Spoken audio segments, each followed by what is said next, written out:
Bonjour! I'm Frankie from Club Foodie, and today we're making a favorite of mine, Tres Leches Cake. With the cake soaking in 3 kinds of milk, this dessert is very scrumptious. Probably the moistest cake you'll ever have. So let's get baking. In a large bowl, we'll add flour, some baking powder, and ground sea salt.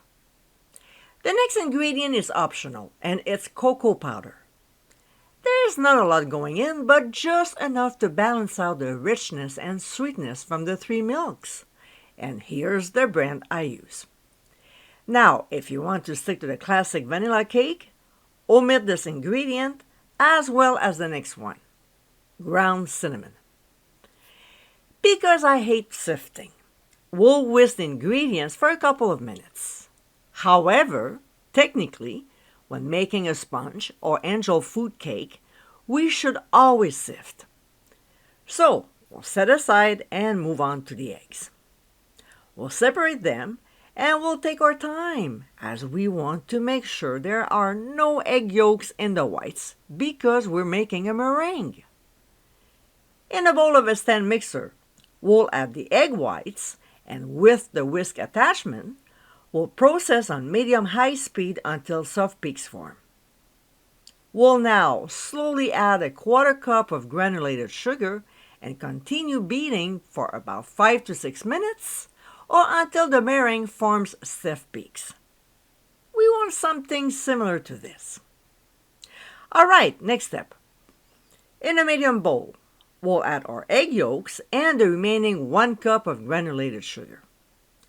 This time, I'm using the hand mixer and we'll beat on medium-high as well until the mixture turns into a light yellow color and gets fluffy, about 1 to 1.5 minutes, cleaning the sides of the bowl when needed.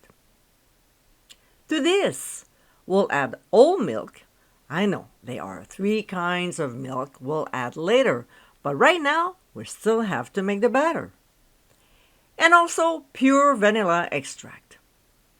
We'll reduce the speed to medium and beat the mixture until just combined. We'll take the egg yolk mixture and pour it into the dry ingredients. Then, using a spatula, we'll fold until just combined. Don't overdo it, okay? Next, the meringue goes in. And this time, we'll gently fold it until just combined as well. I'm using half of the meringue, folding it, and then adding the remaining half. Now, the reason why we go gently while folding it is to preserve the trapped air bubbles, not to deflate them, so the cake stays light and fluffy. If there are little streaks of meringue here and there, don't worry too much about it. It's going to be fine.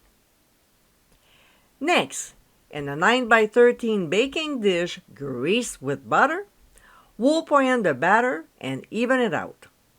I'm using an angled spatula, but a regular one is just fine. We'll transfer the baking dish to a 350-degree preheated oven and bake for 25 to 30 minutes or until a cake tester inserted in the center comes out clean with just a few crumbs. We'll remove from the heat and place it on a wire rack. We'll allow it to cool until barely warm to the touch. Meanwhile, we'll make our topping. In a large measuring cup, we'll add evaporated milk, then sweetened condensed milk, as well as heavy cream, plus some vanilla extract. We'll whisk until the ingredients are nicely blended and set aside for now. Back to our cake. When it's hardly warm to the touch, we'll poke the top using a fork. Don't be shy. It needs to be poked across the entire surface. Then we'll slowly pour the milk mixture over and let the cake sit there until it's mostly absorbed before covering it. It takes some time before it's all in, about 30 minutes, give or take.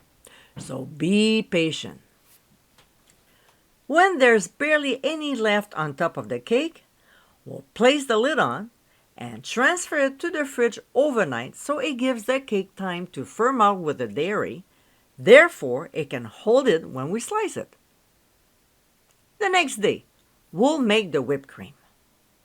Without going into too much detail, we'll add the heavy cream, the powdered sugar, and the pure vanilla extract. With the whisk attachment, we'll process on high speed until stiff peaks form.